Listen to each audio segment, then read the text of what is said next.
সে যাই হয়ে যাক না কেন পরিশ্রম করতে থাকেন, স্বাস্থ্যের দিকে নজর দেন না, না উচিত সময় খাবার খান, না উচিত সময় ঘুমোতে যান, না পর্যাপ্ত সময় পর্যন্ত ঘুমন, কিছুই না।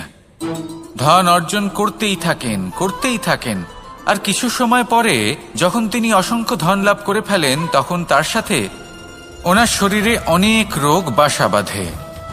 এইসব রোগের উপচার করতে করতে সেই সমস্ত ধন যা উনি অর্জন করেছেন তা তিনি ব্যয় করে ফেলেন। শেষ পর্যন্ত কি হয়? আমরা যেভাবে এসেছি ঠিক সেইভাবেই ফিরে যাই, ধন এখানেই থেকে যায়। দেখুন, একটা অত্যন্ত গুরুত্বপূর্ণ কথা রয়েছে যে আপনার বোঝা উচিত। এই যে ধন, তার ব্যবহার করুন জীবনকে আরো ভালো করে তোলার জন্য। ধনের সদ্ব্যবহার করা উচিত, এমন যেন না হয় এই ধন আপনাকে ভোগ করে ফেলে। এই